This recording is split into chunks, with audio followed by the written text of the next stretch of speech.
'Cause this is my legacy, legacy. This is my legacy, legacy. Hai, Shalom. Selamat datang ke Legacy.tv di dalam video pendek pengajian kita melalui Injil Markus. Persoalan yang saya tanyakan melalui video ini ialah ini: bagaimana untuk memiliki hidup yang kekal? Ini ialah persoalan yang sangat penting apabila kita membaca Alkitab. Untuk menjawab persoalan ini, mari kita lihat di dalam Markus bab yang ke-10 daripada ayat ke-17 hinggalah ayat ke-22. Saya bacakan dahulu melalui AVB Alkitab versi Borneo. Ketika dia, yaitu Yesus, sedang melangkah ke jalan, seorang datang berlari-lari, berlutut kepadanya dan bertanya, "Wahai guru yang baik, apakah yang harus aku buat untuk mewarisi hidup yang kekal?" Yesus berkata kepadanya, "Mengapa kamu mengatakan aku baik? Tiada siapa yang baik kecuali Allah. Engkau mengetahui perintah-perintah Allah. Janganlah berzina, jangan membunuh, jangan mencuri, jangan memberi kesaksian palsu, jangan mungkir, hormatilah ibu bapamu." Orang itu menjawab, "Guru, semua ini telah kutaati dari usia muda lagi." Yesus memandangnya dengan penuh kasih, lalu berkata, "Ada satu kekuranganmu. Pergilah, jual segala yang ada padamu dan sedekahkan kepada orang miskin. Maka kamu akan mendapat harta di surga. Sesudah itu, datanglah dan ikut aku." Tetapi orang itu sedih mendengar kata-kata ini, lalu pergi dengan duka cita kerana dia mempunyai banyak harta. Ini firman Tuhan. Kisah ini terjadi selepas Yesus berdebat dengan orang Farisi tentang isu perkawinan dan juga perceraian. Kemudian Yesus memberkati kanak-kanak kecil, dan kalau kamu belum lagi menonton video yang lepas, saya sarankan kamu tonton kerana ianya saling berkaitan antara satu dengan yang lain. Apabila kita melihat dalam ayat yang ke-17, ketika dia sedang melangkah ke jalan, kita tidak tahu secara tepat di mana Yesus pada ketika ini, tapi kita tahu kemana Yesus ingin pergi. Kalau kita lihat dalam ayat yang ke-32, dikatakan Yesus menuju ke Yerusalem. Jadi sedang Yesus menuju ke Yerusalem, datanglah seorang kepada Yesus. Dan saya bagikan petikan ini kepada 4 bahagian, yaitu 4 maklumat tentang orang ini, 4 yang positif tentang orang ini, 4 masalah tentang orang ini, dan juga 4 respon Yesus. Mari kita melihat apakah 4 maklumat tentang orang yang datang kepada Yesus. Dikatakan ada seorang datang kepada Yesus berlari-lari, berlutut kepadanya, dan kemudian dia bertanya soalan kepada Yesus. Dalam bahasa Malaysia dikatakan seorang datang kepadanya, tapi dalam bahasa Inggeris dikatakan a man. Jadi maklumat yang pertama yang kita perhatikan tentang lelaki ini, dia ialah seorang lelaki. Itu sangat-sangat obvious kan kalau kita lihat dalam bahasa Inggeris. Maklumat yang kedua, kita mendapati bahawa dia ialah seorang pemuda. Itu kalau kita lihat dalam kisah yang diceritakan juga di dalam Injil Matius bab yang ke-19 ayat ke-16. Dan maklumat yang ketiga, dia ialah seorang pemimpin. Kalau kita lihat dalam Lukas bab yang ke-18 ayat ke-18, dikatakan dia seorang pemimpin bangsa Yahudi, ataupun dalam bahasa Inggeris dikatakan a ruler, dan besar kemungkinan dia ialah ketua Saumaah bagi orang Yahudi pada ketika itu. Dan maklumat yang keempat, apabila kita membaca petikan ini, kita mendapati bahawa dia seorang yang kaya raya. Kalau kita lihat dalam ayat yang ke-22, kerana dia mempunyai banyak harta. Jadi 4 maklumat tentang orang ini. Dia seorang lelaki, dia seorang pemuda, dia seorang pemimpin, dan dia seorang yang kaya. Inilah calon yang paling ideal untuk menjadi pengikut sesiapapun. Dan itu 4 maklumat yang saya perhatikan. Mari saya kongsikan dengan kita 4 perkara yang positif tentang orang ini yang datang kepada Yesus. Pertama ialah kita melihat kesungguhan dia. Dikatakan dia berlari-lari datang untuk berjumpa dengan Yesus. Kemudian dikatakan dia berlutut kepadanya, dan ini merujuk kepada keikhlasan hati dia. Dia bersungguh-sungguh, dia ikhlas. Kemudian ada dua lagi yang saya perhatikan. Kalau kita lihat dari segi permintaan dia datang kepada Yesus dengan hormat. Kalau itu dia berkata tentang Yesus, wahai guru yang baik. Jadi dia hormat kepada Yesus. Kemudian dia bertanya soalan, apakah yang harus aku buat untuk mewarisi hidup yang kekal? Straight to the point. Dia seorang yang berterus terang. Jadi 4 perkara yang saya perhatikan tentang orang ini, tidak semuanya negatif. 4 perkara positif tentang orang ini. Dia ada kesungguhan, dia ikhlas bagi diri dia sendiri, dan juga dia seorang yang menghormati Yesus, dan yang keempat, dia seorang yang berterus terang. Soalan dia straight to the point. Interesting, kan? Mari saya kongsikan 4 masalah tentang lelaki ini. Yang pertama ialah saya perhatikan bahawa dia ada keagamaan berdasarkan perbuatan. Saya dapat itu apabila dia bertanya dengan Yesus, wahai guru yang baik, apakah yang harus aku buat? Dia bertanya dari segi apa yang dia boleh buat untuk mendapatkan hidup yang kekal. Jadi keagamaan dia ialah berdasarkan perbuatan. Yang kedua saya perhatikan bahawa ketaatan dia berdasarkan hukum Taurat. Sebab itu apabila Yesus menceritakan memberi 6 hukum yang terakhir dalam hukum yang 10, kemudian dia menjawab Yesus dalam ayat yang ke-20, orang itu menjawab, guru, semua ini telah kutaati dari usia muda lagi. Jadi ketaatan dia ialah berdasarkan hukum Taurat. Begini, hukum Taurat mungkin boleh menunjukkan kesetiaan kita ataupun ketaatan kita. Tetapi hukum Taurat tidak semestinya menunjukkan hubungan kita kepada pemberi hukum, yaitu Tuhan. Jadi saya perhatikan dia ini hanya taat kepada hukum Taurat. Dia juga mengasihi Tuhan tapi tidak melebihi harta kekayaan dia. Sebab itu saya perhatikan masalah yang ketiga ialah dia cinta akan harta kekayaannya. Apabila Yesus mencabar untuk dia memberikan segala harta dia kepada orang-orang miskin ataupun orang-orang yang memerlukan, dikatakan dalam ayat yang ke-22, tetapi orang itu sedih mendengar kata-kata ini, lalu pergi dengan duka cita kerana dia mempunyai banyak harta. Jadi dia cinta akan harta kekayaan. Sekali lagi, harta kekayaan itu tidak salah. Tidak salah memiliki harta. Tetapi ianya salah apabila kita mencintai harta. Dan masalah yang keempat yang saya perhatikan tentang orang ini, dia ingin mengikuti Yesus tetapi enggan berkorban. Dia suka apabila dia datang kepada Yesus, dia menghormati Yesus, dia suka apabila dia ada associate dengan Yesus, ada kaitan dengan Yesus. Tetapi apabila Yesus mencabar dia, kemudian kita melihat bahwa dia enggan berkorban. Dia ingin mengikuti Yesus tetapi enggan berkorban sesuatu. Seperti pada masa sekarang, tidak mahu susah, tidak mahu ada masalah, tidak mahu ada penganiayaan. Jadi 4 perkara ini, 4 masalah. Yang pertama, keagamaan berdasarkan perbuatan, ketaatan berdasarkan hukum Taurat, cinta akan harta kekayaan, dan yang keempat, ingin mengikuti tapi enggan berkorban.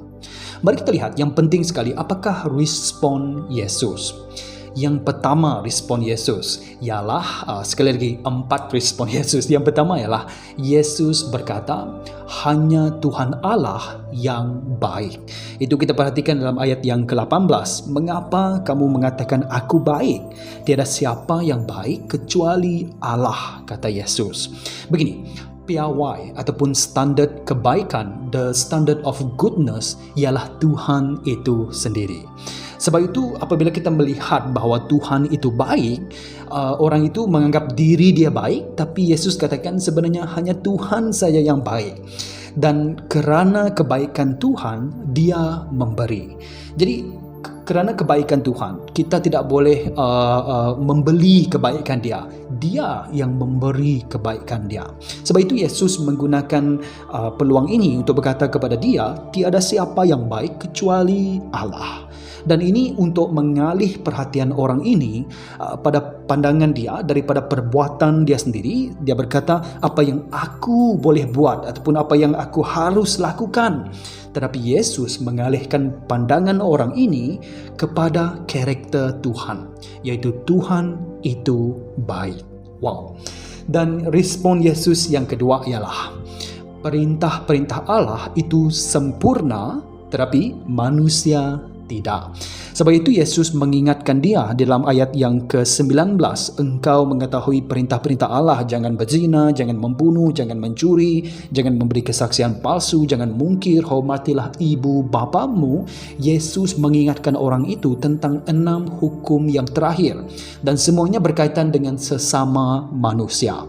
Kemudian jawab orang ini, dia berkata, "Guru, semua ini semua ini telah kutaati dari usia muda lagi." Sebab itu saya katakan pemuda ini ikhlas, tetapi sebenarnya dia berbohong. Tidak ada orang yang betul-betul mengikuti perintah Allah dengan sempurna. Dia ikhlas mungkin dari segi kacamata dia sendiri, dari segi pandangan dia sendiri, dia melakukan semuanya.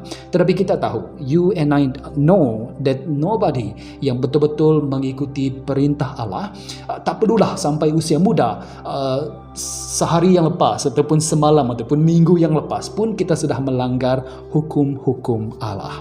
Dan Yesus ingin nyatakan begini, perintah-perintah Allah itu sempurna, tetapi manusia tidak.